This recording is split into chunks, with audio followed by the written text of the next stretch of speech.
LDF 3.0 വരുമെന്നുള്ള കാര്യത്തിൽ വലിയ സംശയമൊന്നും ഇപ്പം ജനങ്ങൾക്കില്ല. കാരണം തമ്മിലടിക്കുന്ന കോൺഗ്രസിന് അധികാരത്തിലെത്തിയാൽ എന്ത് സംഭവിക്കുമെന്നുള്ള ആശങ്ക ഇപ്പോഴുണ്ട്. ഇപ്പോൾ പുതിയ പാലങ്ങളുടെ നിർമ്മാണമായിക്കോട്ടെ, അല്ലെങ്കിൽ റോഡ് നിർമ്മാണമായിക്കോട്ടെ, മറ്റു സമസ്ത മേഖലകളിലും LDFന് വലിയ മേൽക്കൈയുണ്ട്. പക്ഷേ പിണറായി വിജയൻ എന്ന് പറയുന്ന മുഖ്യമന്ത്രിയോട് ചില എതിർപ്പുകൾ ഉണ്ട് താനും. ഇപ്പോൾ കഴിഞ്ഞ ദിവസം മാധ്യമങ്ങളിലൊക്കെ വന്നൊരു ചിത്രം, അതായത് അടുത്ത അധ്യയന വർഷത്തിലേക്കുള്ള പാഠപുസ്തകങ്ങൾ പുറത്തിറക്കുന്നു. അത് കുട്ടികൾ ഏറ്റുവാങ്ങുന്നു, വിദ്യാഭ്യാസ മന്ത്രി മുഖ്യമന്ത്രിയൊക്കെ ഒപ്പം നിൽക്കുന്നു. അതുപോലെ തന്നെയാണ് ഈ വിദ്യാലയങ്ങളുടെ കാര്യങ്ങൾ. സർക്കാർ വിദ്യാലയങ്ങളിലേക്ക് വരുന്ന വിദ്യാർത്ഥികളുടെ എണ്ണം കൂടിക്കൂടി വരുന്നു. നമ്മുടെ തൊട്ടടുത്ത സംസ്ഥാനമാണ് കർണാടക. കർണാടകയിൽ ഒരു കണക്കെടുത്തു കഴിഞ്ഞാൽ ഏതാണ്ട് 947 സർക്കാർ സ്കൂളുകളാണ് പൂട്ടിയത്. അതിൽ തന്നെ 600-ലധികം സ്കൂളുകൾ പൂട്ടിയത് UDF സർക്കാർ അവിടെ അധികാരത്തിലേക്ക് വന്നു പറഞ്ഞാൽ അവിടുത്തെ കോൺഗ്രസ് സർക്കാർ അധികാരമേറ്റതിന് ശേഷം. അപ്പോൾ കേരളത്തിലും ഇതുപോലെ UDF സർക്കാർ, കോൺഗ്രസ് നേതൃത്വം നൽകുന്ന സർക്കാരാണ് അധികാരത്തിലെത്തിയാൽ വിദ്യാഭ്യാസ മേഖലയുടെ അവസ്ഥ എന്തായിരിക്കും എന്ന് ആശങ്കപ്പെടുന്നവരുമുണ്ട്. എന്താണ് ഈ കർണാടകയും കേരളവും ഒക്കെ ആയിട്ട് ബന്ധിപ്പിച്ച് കഴിയുമ്പോൾ നമ്മുടെ ഇടത് സർക്കാരിനെ അല്ലെങ്കിൽ LDF സർക്കാരിനുള്ള മേൽക്കൈ എന്ന് ജനങ്ങൾ ചിന്തിക്കും. അങ്ങനെ ചിന്തിക്കില്ലേ?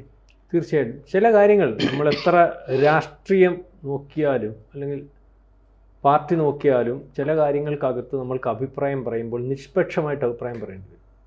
ഇതിനകത്ത് മൂന്നാമത് 2026 ഇലക്ഷനെ നേടാൻ പോകുന്ന അത് LDFും UDFും BJP ഒക്കെ ഉണ്ടല്ലോ.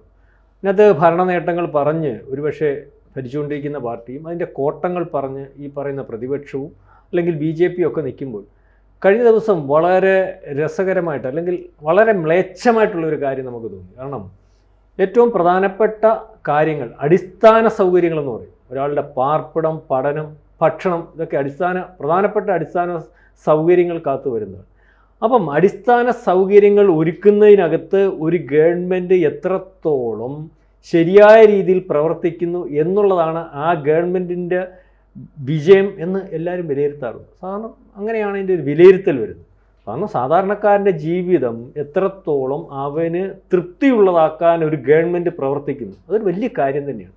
അതിനകത്ത് എത്ര പറയുമ്പോഴും കഴിഞ്ഞ 10 കൊല്ലമായിട്ട് എത്ര ആക്ഷേപവും അതിൻ്റെ പിറകിൽ അഴിമതിയും അല്ലെങ്കിൽ ചില കാര്യങ്ങൾ ചൂണ്ടിക്കാണിക്കുമ്പോഴും ഒക്കെ LDF ഗവൺമെൻറ് വലിയ നേട്ടം തന്നെയാണ്. അപ്പം അതിനകത്ത് പറയാതിരിക്കാൻ നിവൃത്തിയില്ല. കഴിഞ്ഞ ദിവസം ഈ അടുത്ത അധ്യയന വർഷത്തേക്കുള്ള പുസ്തകങ്ങളുടെയും യൂണിഫോമുകളുടെയും 10ാം തരം വരെയുള്ള വിദ്യാർത്ഥികളുടെ സൗജന്യമായിട്ട്, അല്ലെങ്കിൽ പുസ്തകങ്ങൾ അഴിച്ച് നേരത്തെ കൊടുക്കുന്നു, യൂണിഫോമുകൾ സൗജന്യമായിട്ട് കൊടുക്കുന്നു. അതുപോലെ അവരുടെ ഭക്ഷണത്തിൻ്റെ കാര്യത്തിൽ ഭക്ഷണം സൗജന്യമായിട്ട് കൊടുക്കും, ഏറ്റവും മുന്തിയ ഭക്ഷണം. ഇതിൽ ഉദ്ഘാടന സമയത്ത് ഉദ്ഘാടനം നടക്കുന്നു. അതിനകത്തത് ഒരുപക്ഷെ ആക്ഷേപം ഉണ്ടെങ്കിൽ പറയാം. പക്ഷേ പുസ്തകം അടിക്കുന്നത് എന്തിനാണ്? പുസ്തകം അടിക്കുന്നതിൻ്റെ അദ്ദേഹത്തിൻ്റെ ഒരു വിദ്യാഭ്യാസത്തിൽ ഇല്ലായ്മ എന്ന് തന്നെ പറയേണ്ടി വരും. രമേശ് ചെന്നിത്തല പിള്ളേർ ജയിച്ചതിന് ശേഷമുള്ള കണക്കെടുത്തതിന് ശേഷമല്ലേ പുസ്തകം അടിക്കേണ്ടത് എന്നുള്ള രീതിയിലേക്കൊരു വർത്തമാനവും അതിന് വളരെ കൃത്യമായിട്ട് മുഖ്യമന്ത്രിയും ശിവൻകുട്ടിയും തിരിച്ച് മറുപടി പറയുന്ന ഒരു അവസ്ഥയുണ്ടായി. അതായത് നമ്മൾ പറയുമ്പോൾ നമുക്ക് ബോധ്യമുള്ള കാര്യം, LDFന് മുമ്പുള്ള ഭരണകാലത്ത് ഈ പറയുന്ന കാര്യങ്ങൾക്കകത്തൊന്നും ശ്രദ്ധിച്ചിരുന്നു. ഇപ്പം നമ്മൾ പെൻഷൻ്റെ കാര്യം തന്നെ, അത് വലിയൊരു ആക്ഷേപമായിട്ട് ഇടതുപക്ഷം നേരത്തെ ഇലക്ഷൻ വരുന്നതിന് മുമ്പ് 900 രൂപ പെൻഷൻ കൊടുക്കാൻ കഴിയാത്തവരാണ് ഈ പറയുന്ന സർക്കാർ എന്ന് പറഞ്ഞ പ്രചരണം നടത്തി. ഒരുപക്ഷെ ശരിയായിരിക്കും. അതിനുശേഷം അവർ പെൻഷൻ്റെ കാര്യം കൊണ്ടുവന്ന് പെൻഷൻ വീടുകളിൽ കൊണ്ടുവന്ന് ഇപ്പോഴും പെൻഷൻ കൊടുക്കുന്ന ഒരു രീതിയുണ്ട്.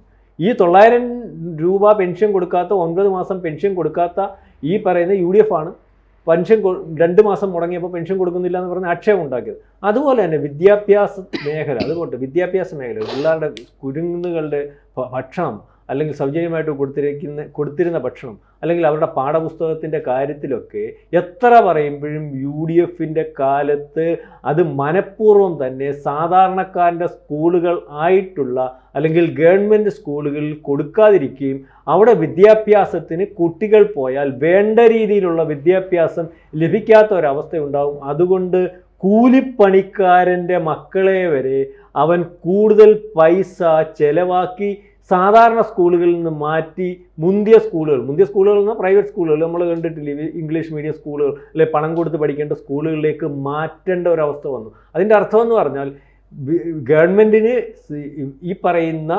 ഗവൺമെൻറ് നേതൃത്വത്തിലുള്ള അല്ല ഗവൺമെൻറ് സ്കൂളുകൾ നശിപ്പിച്ചാൽ മാത്രമേ ചില ഇതുപോലെ നടത്തിയിരിക്കുന്ന സഭകളുടെയും അല്ലെങ്കിൽ മറ്റ് NSSൻ്റെയും അല്ലെങ്കിൽ ഇത്തരത്തിൽ പൈസ കൊടുത്ത് പഠിക്കേണ്ട സ്കൂളുകളിലേക്ക് കുട്ടികളെ ആകർഷിക്കാൻ കഴിയൂ, അല്ലെങ്കിൽ അതിനുവേണ്ടി ഒരു ഗവൺമെൻറ്, ഒരു ജനകീയ ഗവൺമെൻറ് എന്ന് പറഞ്ഞ അധികാരത്തിൽ വരുന്ന ഒരു ഗവൺമെൻറ്, പ്രത്യേകിച്ച് UDF ഗവൺമെൻറ് ശ്രമിച്ചിരുന്നു എന്നുള്ള രീതിയിലേക്കാണ് കാര്യങ്ങൾ. ഇപ്പോൾ അത് ചിട്ടയായിട്ട് നടത്തുമ്പോൾ അതിന് ആക്ഷേപം പറയുകയാണ്. എന്നിട്ട് പ്രതിപക്ഷ നേതാവ് തടി തപ്പി കേട്ടോ. പ്രതിപക്ഷ നേതാവ് പറഞ്ഞു, ഞങ്ങൾ ശരിയാണ്, ഞങ്ങൾ സ്കൂൾ ഇതുപോലെ ഫോട്ടോസ്റ്റാറ്റ് എടുത്ത് കുഞ്ഞുങ്ങൾക്ക് പഠിക്കേണ്ട ഒരു അവസ്ഥ ഒരു പ്രാവശ്യം മാത്രമേ ഉണ്ടായിട്ടുള്ളൂ എന്ന് പ്രതിപക്ഷ നേതാവ് ജാഥ നയിക്കുമ്പോൾ ഈ വിഷയവുമായിട്ട് ബന്ധപ്പെട്ട് കേരളത്തിൽ വാർത്താ മാധ്യമങ്ങൾ ഉയർത്തി കാണിച്ചപ്പോൾ മറുപടി പറയേണ്ടി വന്നു. അതായത് ഒരു വട്ടം എന്ന് പറയുമ്പോൾ ഒരു വട്ടമല്ല, നമ്മൾക്കറിയാവുന്ന കാര്യം, പലവട്ടം സംഭവിച്ചിട്ടുണ്ട്. നമ്മൾ ഈ ഗവൺമെൻറ് 10 കൊല്ലത്തിനകത്ത് പരിശോധിക്കുമ്പോൾ, നിങ്ങൾ സ്കൂളുകളിൽ പോയി സാധാരണക്കാരൻ്റെ വിദ്യാർത്ഥികൾ പഠിക്കുന്ന സ്കൂളുകളിൽ പോയാൽ, ഗവൺമെൻറ് സ്കൂളുകളിൽ പോയാൽ ആ സ്കൂളുകളുടെ ഡെവലപ്മെൻറ്റ്സ്, ആ സ്കൂളുകളുടെ അല്ലെങ്കിൽ ഇപ്പോഴത്തെ ഒരു അവസ്ഥ, ആ സ്കൂളുകൾ പിള്ളേരെ പഠിപ്പിക്കുന്നതിനകത്ത് അധ്യാപകരെടുക്കുന്ന സ്ട്രെയിൻ, അല്ലെങ്കിൽ അവരുടെ താല്പര്യം, അവർക്ക് ഉച്ചഭക്ഷണം സൗജന്യമായിട്ട് കൊടുക്കുന്നതിനകത്ത് അതിനകത്ത് ഗവൺമെൻറ് ശ്രദ്ധിക്കുന്ന താല്പര്യം ഒക്കെ മനസ്സിലാവും. ഇപ്പം കഴിഞ്ഞ ഒരു 10 കൊല്ലത്തിനകത്ത് അതിന് മുമ്പലത്തെയും വ്യത്യസ്തമായിട്ട് കണക്ക് നോക്കുമ്പോൾ ഇവിടുത്തെ മുന്തിയ, അല്ലെങ്കിൽ ഇതുവരെ മുന്തിയ രീതിയിൽ സ്കൂളുകൾ എന്ന് കണ്ട് വിട്ടിരുന്ന വലിയ വലിപ്പത്തിൽ വരുമാനമുള്ള ആൾക്കാർ പോലും സർക്കാർ സ്കൂളുകളിലേക്ക് വിദ്യാർത്ഥികളെ വിടുന്ന സമയത്താണ് ഈ രീതിയിലുള്ള ഒരാക്ഷേപം. ഏത് വിഷയം വന്നാലും അതിനെ ആക്ഷേപിക്കുന്ന രീതിയിലേക്ക്, അല്ലെങ്കിൽ വികസനത്തെ മറച്ചു പിടിക്കുന്ന രീതിയിലേക്കൊക്കെ പ്രതിപക്ഷം സംസാരിച്ച ഈ സംസാരത്തിൽ നിന്ന് രമേശ് ചെന്നിത്തല പള്ളിക്കൂടത്തിൽ പോയിട്ടുണ്ടോ എന്നുള്ള രീതിയിൽ, അല്ലെങ്കിൽ പള്ളിക്കൂടം കണ്ടിട്ടുണ്ടോ എന്നുള്ള രീതിയിലേക്കുള്ള ഒരു വർത്തമാനം വരുന്നത്. അന്നേരം തന്നെയാണ് ഏറ്റവും ഇപ്പം കോൺഗ്രസ് അധികാരത്തിലിരിക്കുന്ന സംസ്ഥാനങ്ങൾ വളരെ കുറവാണ്. കർണാടകത്തിലുണ്ടെന്ന് തോന്നുന്നു. കർണാടകത്തിലെ കാര്യമാണ് ഇപ്പം സിനുജി പറഞ്ഞത്. സ്കൂളുകൾ പൂട്ടും. എന്താ സ്കൂളുകൾ പൂട്ടുന്നതിൻ്റെ ഒരു കാരണം എന്ത്? അവിടെ വിദ്യാർത്ഥികൾ പഠിക്കാനില്ലാത്തതിൻ്റെ കാരണം എന്ത്? വിദ്യാർത്ഥികൾ പഠിക്കാൻ പ്രാപ്തമായിട്ട് സ്കൂളുകൾ ഒരുക്കുന്നതിന് ആ ഗവൺമെൻറ്റുകൾ തയ്യാറാവാത്തതാണല്ലോ വിദ്യാർത്ഥി പഠിക്കാൻ. അല്ലാതെ ഈ കർണാടകത്തിൽ, നമ്മുടെ കേരളത്തെക്കാട്ടി കേരളമാണ് ഈ വിദ്യാഭ്യാസ രീതിയിൽ മുന്നിൽ നിൽക്കുക. കർണാടകം അതിന് അത്രയൊന്നും വരത്തില്ല. അപ്പം പഠിക്കാൻ ആളില്ലാത്തതുകൊണ്ടല്ല, പഠിക്കാൻ പോകാൻ സൗകര്യമില്ലാത്തതുകൊണ്ട് സ്കൂളുകൾ വിദ്യാർത്ഥികൾ ഇല്ലാതാകും. പോയിട്ടും കാര്യമില്ല, അവിടെ ചെന്നാൽ പഠിക്കാൻ പറ്റത്തില്ല, അവിടെ ചെന്നാൽ ഭക്ഷണം കിട്ടത്തില്ല, പോകാനുള്ള മാർഗം ഒരുക്കാൻ ഗവൺമെൻറ്റുകൾ ഇത്. ആ സ്ഥാനത്താണ് ഇവിടെ ആരോഗ്യ മേഖലയിൽ പല ആക്ഷേപങ്ങളും ഉണ്ട്, പല കുഴപ്പങ്ങളുണ്ട്. എന്തെങ്കിലും ചെയ്യുന്നതിൻ്റെ പേരിലല്ലേ അഴിമതി ആരോപണം ഉന്നയിക്കാൻ പറ്റുമെന്ന് പറഞ്ഞതുപോലെ ഈ പറയുന്ന 10 കൊല്ലത്തിന് മുമ്പ് ഇവിടുത്തെ ധർമാശുപത്രി എന്നാണല്ലോ നമ്മൾ ഈ സർക്കാർ ആശുപത്രികൾക്ക് പണ്ട് പറയുന്നത്.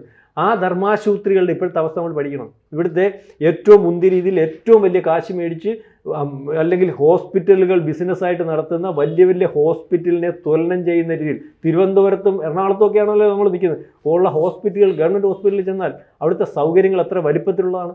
അവിടെ ഏറ്റവും പ്രധാനപ്പെട്ട അല്ലെങ്കിൽ മുന്തിയ ഹോസ്പിറ്റലുകൾ നടത്തുന്ന രീതിയിലുള്ള ശസ്ത്രക്രിയകൾ ഉൾപ്പെടെ നടത്തുന്നില്ലേ? ഇത് കഴിഞ്ഞ ഗവൺമെൻറ് കാലത്ത് ഉണ്ടായിരുന്നുണ്ടോ? ഇല്ല. അത് നമ്മൾ എത്ര പറയുമ്പോഴും ഈ ഗവൺമെൻറ് കാലത്ത് തന്നെയാണ് ഉണ്ടായത്. അതിനകത്ത് ചില ഇത് കൂടുതൽ ചെയ്യുമ്പോൾ ആയിരക്കണക്കിന് OP തന്നെ, നമ്മൾ ഓരോ താലൂക്ക് ഹോസ്പിറ്റലിലെ OP ഒരു ദിവസം രാവിലെ പരിശോധിച്ചാൽ വൈകുന്നേരം വരെയുള്ള OP എന്ന് പറഞ്ഞാൽ ആയിരക്കണക്കിന് ആൾക്കാർ വരുന്ന OP ആണ് ഉണ്ടാകുന്നത്. അതിനകത്ത് ചിലത് 1000 പേരെ പരിശോധിക്കുമ്പോൾ ഒരാളിനകത്ത് കുഴപ്പങ്ങളാണോ, അത് സ്വാഭാവികമായിട്ട് സംഭവിക്കുന്നതാണോ എന്ന് അറിയത്തില്ല. അതൊരു ആക്ഷേപമായിട്ട് എടുക്കുന്നുണ്ട്. ആ ആക്ഷേപം ഉണ്ടാവാതിരിക്കുന്നതിന് വേണ്ടി കൂടുതൽ ശ്രദ്ധിക്കുന്നു. പക്ഷേ ചെയ്യുന്ന കാര്യങ്ങൾ ശരിയായ രീതിയിൽ ആണെങ്കിൽ അതിനെ അംഗീകരിച്ച് പോകുന്ന ഒരവസ്ഥ ഉണ്ടാകണം. അല്ലെങ്കിൽ ഇതിനപ്പുറം ഒരു കാര്യം കൊണ്ടുവരാൻ ഇപ്പോൾ രമേശ് ചെന്നിത്തല വർത്തമാനം അനുസരിച്ച് നടക്കുമോ എന്ന് എനിക്ക് ആശങ്കയുണ്ട്. ഈ വിഷയത്തിൽ നമ്മൾ ശ്രദ്ധിക്കേണ്ട കാര്യം, നല്ല വിദ്യാഭ്യാസ സ്ഥാപനങ്ങൾ ഉണ്ടാക്കുന്നതിൽ ഇടതുപക്ഷ സർക്കാർ തീർച്ചയായിട്ടും അതിൻ്റെ ഇൻഫ്രാസ്ട്രക്ചർ ഡെവലപ്മെൻറ്റിൽ വിജയിച്ചിട്ടുണ്ട്. അതോടൊപ്പം തന്നെയാണ് കൃത്യമായിട്ട് കുട്ടികൾക്ക് പഠിക്കുന്നതിനുള്ള പാഠപുസ്തകങ്ങൾ സമയോചിതമായി കിട്ടുക എന്നുള്ളത്. സ്കൂൾ തുറക്കുന്ന സമയത്ത് കിട്ടണം. പ്രശാന്ത് പറഞ്ഞതുപോലെ അത് കൃത്യമായിട്ട് എത്തിക്കുമ്പോൾ അത് തുഗ്ലക് പരിഷ്കാരം എന്ന് പറഞ്ഞ് തള്ളിക്കളയുന്നതിൽ ഒരർത്ഥമില്ല. കൃത്യമായിട്ടത് കൊടുക്കുന്നതിനുള്ള സംവിധാനം ഉണ്ടാക്കുന്നുണ്ട്. അപ്പോൾ അവിടെ ചോദിച്ച ഒരു ചോദ്യം ഉണ്ടല്ലോ, പ്രശാന്ത് തന്നെ പറഞ്ഞതാണ്, കുട്ടികൾ ജയിച്ചതിന് ശേഷം മാത്രം പോരെ ആർക്കൊക്കെയാണ് പുസ്തകം കൊടുക്കേണ്ടത് തീരുമാനിക്കേണ്ടത്. ഇപ്പോൾ കേരളത്തിലെ വിദ്യാഭ്യാസത്തെക്കുറിച്ച് രമേശ് ചെന്നിത്തലയ്ക്ക് ഒന്നും അറിയാൻ പാടില്ല എന്നാണ് എനിക്ക് തോന്നുന്നത്. അദ്ദേഹത്തിൻ്റെ പ്രമുഖനായിട്ടുള്ള നേതാവ് ഒരു കാലത്ത് കേരളത്തിലെ വിദ്യാഭ്യാസത്തെ സമ്പൂർണ്ണമായിട്ട് അട്ടിമറിച്ചു. അദ്ദേഹത്തിൻ്റെ പേരാണ് TM ജേക്കബ് എന്ന് പറയുന്നത്. അദ്ദേഹത്തിൻ്റെ മകൻ അനൂപ് ജേക്കബ് എന്ന് പറഞ്ഞ ഒരുത്തിന് ഇപ്പോൾ ഇവിടെ നടക്കുന്നുണ്ട്. എന്താണ് TM ജേക്കബ് ചെയ്തത്? TM ജേക്കബ് ചെയ്തത് ഓൾ പ്രൊമോഷൻ എന്ന് പറഞ്ഞ പ്രതിഭാസം കൊണ്ടാണ്. ഓൾ പ്രൊമോഷൻ എന്ന് പറഞ്ഞാൽ പഠിച്ചുകൊണ്ടിരിക്കുന്ന കുട്ടികൾ എല്ലാവരും അവരവരുടെ ക്ലാസ്സിലെ അടുത്ത ക്ലാസ്സിലേക്ക് പ്രൊമോട്ട് ചെയ്യപ്പെടും. പരീക്ഷ എഴുതിയാലും ഇല്ലെങ്കിൽ പോലും പരീക്ഷ എഴുതണമെന്ന് മാത്രമേ ഉള്ളൂ. അപ്പോൾ എത്ര കുട്ടികളാണ് 1ാം ക്ലാസ്സിൽ പഠിക്കുന്നത്? 25 പേർ. ആ 25 പേര് 2ാം ക്ലാസ്സിലാവുകയാണ്. അത് ഈ കാലം മുഴുവനും ഉമ്മൻചാണ്ടി ഭരിച്ച സമയത്തൊക്കെ ഇതൊക്കെ തന്നെ ഇവിടെ നടന്നുകൊണ്ടിരുന്നിരുന്നത്. ഞങ്ങളൊക്കെ അതിനെ അതിശക്തമായിട്ട് എതിർക്കുന്ന ആളുകളാണ്. എല്ലാ കുട്ടികളെയും ഇങ്ങനെ പാസ്സാക്കി വിടുകയാണെങ്കിൽ പരീക്ഷകൾ നടത്തേണ്ട കാര്യമില്ല. അപ്പോൾ പരീക്ഷ എന്ന് പറയുന്നത് അവരെ കൃത്യമായിട്ട് പഠിപ്പിക്കുകയും പാസ്സാക്കുകയും പാസ്സാകാൻ പറ്റാത്ത കുട്ടികളെ വീണ്ടും പരീക്ഷ എഴുതിച്ച് പാസ്സാക്കി മുന്നോട്ട് കൊണ്ടുപോകുന്ന ഒരു സംവിധാനമാണ് വേണ്ടത്. ഇവിടെ അങ്ങനെയല്ല, ഓൾ പ്രൊമോഷനാണ് ഇങ്ങനെ നടത്തിക്കൊണ്ടിരിക്കുന്നത്. അപ്പോൾ ഓൾ പ്രൊമോഷൻ നടത്തുമ്പോൾ ഒരു ക്ലാസ്സിൽ എത്ര കുട്ടികളുണ്ടെന്നുള്ളത് അറിയാൻ പരീക്ഷ കഴിഞ്ഞ് കണക്കെടുക്കേണ്ട കാര്യമില്ല. അതിക്കുമ്പോൾ ആ കണക്കുണ്ട്, ആ കണക്കിനനുസരിച്ചാണ് പുസ്തകം അച്ചടിക്കുന്നത്. അപ്പോൾ വെറുതെ ഒരു എന്താണ് വിമർശനം ഉന്നയിക്കുക എന്ന് പറയുന്നത് പ്രതിപക്ഷത്തിൻ്റെ ഏറ്റവും പ്രധാനപ്പെട്ട കുഴപ്പമായിട്ടാണ് എനിക്ക് തോന്നുന്നത്. അത് ഏത് പ്രതിപക്ഷം എന്നുള്ള പ്രശ്നമല്ല, പ്രതിപക്ഷങ്ങളുടെ രീതികൾ അത് മാത്രമാണ്. അങ്ങനെ അല്ല പ്രതിപക്ഷങ്ങൾ ആകേണ്ടത്. എന്തൊക്കെ കാര്യങ്ങളിൽ വീഴ്ച വരുത്തിയോ അതിനെതിരെ ശക്തമായിട്ട് വിമർശനം കൊണ്ടുവരണം. നല്ല കാര്യങ്ങളെ അവരെന്ത് ചെയ്യണം, പ്രോത്സാഹിപ്പിക്കുകയും ചെയ്യണം. അത് പക്ഷേ ഇല്ല. ഇപ്പോൾ തുടക്കത്തിൽ സുനിൽജി സൂചിപ്പിച്ചൊരു കാര്യം എന്ന് പറഞ്ഞാൽ കേരളത്തിൻ്റെ കാര്യമല്ല, കർണാടകയുടെ കാര്യമാണ്. കർണാടകയിൽ 900-ലധികം സർക്കാർ സ്കൂൾ പൂട്ടിപ്പോയി. 900-ലധികം സർക്കാർ സ്കൂളുകൾ പൂട്ടിപ്പോയി എന്നുള്ളതാണ്. അപ്പോൾ ഈ കോൺഗ്രസ് ഗവൺമെൻറ് വന്നതിന് ശേഷം 600-ലധികം സ്കൂളുകളാണ് അടച്ചുപൂട്ടിയത്. സർക്കാർ സ്കൂളുകൾ അടച്ചുപൂട്ടാതിരിക്കാനായിട്ടുള്ള വളരെ ജാഗ്രതയോടുകൂടിയ ഒരു ശ്രമമാണ് കേരളത്തിൽ നടക്കുന്നത്. കേരളത്തിൽ സർക്കാർ സ്കൂളുകൾ പൂട്ടിയില്ല എന്ന് മാത്രമല്ല, കുറേ കാലങ്ങളായിട്ട് സർക്കാർ സ്കൂളുകളുടെ കുട്ടികളുടെ എണ്ണം വർദ്ധിച്ചുകൊണ്ടിരിക്കുകയാണ്. അതിനാവശ്യമായിട്ടുള്ള പ്രവർത്തനം നടത്തുന്നു സർക്കാർ പ്രവർത്തനം നടത്തുന്നു പറഞ്ഞാൽ അധ്യാപകരെയും അതേപോലെ തന്നെ അതാത് സ്കൂളുകളിൽ നിലനിൽക്കുന്ന PTA പാരൻറ്റ് ടീച്ചേഴ്സ് അസോസിയേഷനെ ശക്തിപ്പെടുത്തി നാട്ടുകാരുടെയും കൂടി പങ്കാളിത്തത്തോടെ സ്കൂളുകളിന് ആവശ്യമായിട്ടുള്ള സൗകര്യങ്ങളും അതേപോലെ കുട്ടികൾക്ക് പഠിക്കുന്നതിനുള്ള ചുറ്റുപാടുകൾ ഉണ്ടാക്കുകയും അവരെ പ്രോത്സാഹിപ്പിക്കുകയും ചെയ്യുന്ന രീതിയാണ് വന്നിരിക്കുന്നത്. അതുകൊണ്ട് സർക്കാർ സ്കൂളുകളുടെ സ്വഭാവം മാറി, അവിടെ പഠിക്കാൻ വരുന്ന കുട്ടികളുടെ എണ്ണം കൂടി പലതരത്തിലും. പക്ഷേ നമുക്കിപ്പോഴും അതിനകത്ത് അഭിപ്രായ വ്യത്യാസമുള്ളത്, ഇത്തരത്തിലുള്ള പഠിത്തം അല്ല നമുക്ക് വേണ്ടത്. കൃത്യമായിട്ട് കുട്ടികൾ അക്ഷരം പഠിച്ച് സ്പെല്ലിംഗ് ഹിസ്റ്ററിയിലേക്ക് കാര്യങ്ങൾ എഴുതി നന്നായിട്ട് വായിക്കാനും എഴുതാനും കഴിയുന്ന തരത്തിലേക്ക് മാറുന്ന കുട്ടികളുടെ ഒരു ലോകമാണ് നമുക്ക് നിർമ്മിച്ചെടുക്കേണ്ടത്. അതിൽ ഇനി ഒരു ജാഗ്രത ഉണ്ടാവേണ്ടത് ആവശ്യമാണ്. ആ ജാഗ്രതയും ഇടതുപക്ഷത്തിന് തീർച്ചയായിട്ടും കൈക്കൊള്ളാനായിട്ട് കഴിയുന്നത് തന്നെയാണ് എന്ന് നമുക്ക് മനസ്സിലാക്കാവുന്നതാണ്. വിമർശനം ആ രീതിയിലാണ് പോകേണ്ടത്. ഇവിടെ യഥാർത്ഥത്തിൽ കോൺഗ്രസ് ഗവൺമെൻറ്റിനെതിരെ ഉയരുന്ന ഒരു ആക്ഷേപം എന്ന് പറയുന്നത്, വീണ്ടും കേരളത്തിൽ കോൺഗ്രസ് അധികാരത്തിൽ വന്നാൽ കർണാടകയിലെ പോലെ സർക്കാർ സ്കൂൾ അടച്ചുപൂട്ടുന്ന രീതിയിലേക്ക് സ്കൂൾ വിദ്യാഭ്യാസത്തെ മാറ്റുമോ എന്ന ചോദ്യമാണ്.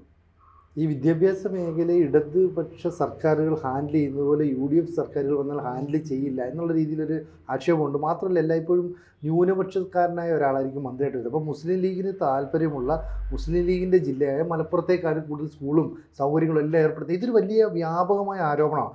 അതുകൊണ്ടാണ് LDF അധികാരത്തിൽ വന്നപ്പോൾ പിന്നീട് CPM ആ സീറ്റ് എടുത്തത്. പക്ഷേ UDF വരുമ്പോൾ അതിനെന്തെങ്കിലും മാറ്റം ഉണ്ടാകുമെന്ന് പ്രതീക്ഷിക്കാൻ പറ്റുമോ? അല്ല, ഒരിക്കലും പറ്റത്തില്ല. അതിനകത്ത് UDFൻ്റെ ഗവൺമെൻറ് അധികാരത്തിൽ വരുമ്പോൾ ആദ്യമേ തന്നെ ആ ഗവൺമെൻറ്റിൻ്റെ വകുപ്പുകൾ ഇങ്ങോട്ട് മാറ്റി വെച്ചിട്ട് മുഖ്യമന്ത്രി അല്ലെങ്കിൽ അധികാരത്തിൽ വരാൻ വരുന്ന രീതിയാണ് നമ്മൾ കാണുന്നത്. അതായത് വിദ്യാഭ്യാസ വകുപ്പ്, വ്യവസായ വകുപ്പ്, അല്ലെങ്കിൽ റവന്യൂ വകുപ്പ്, ഇതുപോലെ പ്രധാനപ്പെട്ട വകുപ്പുകൾ മുസ്ലിം ലീഗിൻ്റെ ഭാഗമായിട്ട്, അതായത് കേരളത്തിലൊരു മുഖ്യമന്ത്രി ഉണ്ടാവുകയും ഭരണസ്ഥിരാ കേന്ദ്രങ്ങൾ മൊത്തവും കൈയടക്കി വെച്ചിരിക്കുന്ന ഒരു സംവിധാനത്തിലേക്ക് മുസ്ലിം ലീഗ് പോവുകയും ചെയ്യുന്നതാണ് വളരെ ദീർഘമായിട്ട് നമ്മൾ കാണുന്നത്. ഇനി അടുത്ത പ്രാവശ്യത്തെ വരുന്നതെന്ന് പറഞ്ഞാൽ അവർക്ക് മാത്രമായിട്ടുള്ള അവർ നിയന്ത്രിക്കുന്നതായിട്ടുള്ളൂ. അപ്പോൾ വിദ്യാഭ്യാസ മേഖല ഈ പറയുന്നത് പോലെ ചില മുതലാളിമാർ കൈയാളുന്ന രീതിയിലേക്ക് പോകും. അതിനകത്ത് വളരെ വ്യത്യാസം വന്നിട്ടുണ്ട്. ആരോഗ്യ മേഖലയിലും വിദ്യാഭ്യാസ മേഖലയിലും അടിസ്ഥാന സൗകര്യ വർധനവിൻ്റെ അല്ലെങ്കിൽ അടിസ്ഥാന വർഗത്തിൻ്റെ ഉന്നമനത്തിന് വേണ്ടി ഇടതുപക്ഷ സർക്കാർ കഴിഞ്ഞ 10 കൊല്ലം കൊണ്ട് പ്രവർത്തിച്ച കാര്യങ്ങൾ എത്ര കുഴപ്പങ്ങൾ പറയുമ്പോഴും അത് കാണാതിരിക്കാൻ പറ്റത്തില്ല. അടിസ്ഥാന വർഗത്തിൻ്റെ ഉയർച്ച അല്ലെങ്കിൽ അവൻ്റെ കയ്യിൽ പണമെത്തുന്ന ഒരു രീതിയിലേക്ക് ഏത് ഗവൺമെൻറ് പ്രവർത്തിക്കുന്നു എന്നാലേ നാട് വികസിക്കുന്നുള്ളൂ. കാരണം അവൻ്റെ കയ്യിൽ പൈസ ഉണ്ട്, അവൻ ആ ചുറ്റുവട്ടത്ത് പൈസ, അത് ആ ഒരു സിസ്റ്റം, അതൊരു എക്കണോമിയാണ്. അതിനകത്ത് ഇടതുപക്ഷം വളരെ കൃത്യമായിട്ട് നമ്മൾ കണ്ടിട്ടില്ല. ഈ പെൻഷൻ, ഓണത്തിന് പെൻഷൻ ഒരു 3 പെൻഡിങ് ഉണ്ടെങ്കിൽ 3 മാസത്തെ ഒന്നിച്ചു കൊടുക്കും. ഈ പാവം പിടിച്ചവൻ ഇത് കൊണ്ടൊന്ന് പിള്ളേർക്ക് 100 രൂപ വെച്ച്, പേരക്കുട്ടികൾക്ക് 100 രൂപ വെച്ച് കൊടുക്കും. ബാക്കിയുള്ള താഴെ തട്ടിലേക്ക് ആ പൈസ അവിടെ കിടങ്ങും, എവിടെയെങ്കിലും ഇരുന്നിട്ട് കാര്യമില്ല. അപ്പോൾ ആ കാര്യത്തിൽ രമേശ് ചെന്നിത്തല പഠിക്കണം. ഞാൻ പറയുന്നത് രമേശ് ചെന്നിത്തല പള്ളിക്കൂടത്തിൽ പോകണം. കൂടുതൽ വാർത്തകളും വിശേഷങ്ങളും നിങ്ങളിലേക്ക് എത്താൻ ABC മലയാളം സബ്സ്ക്രൈബ് ചെയ്യുക, ബെൽ ബട്ടണും അമർത്തുക.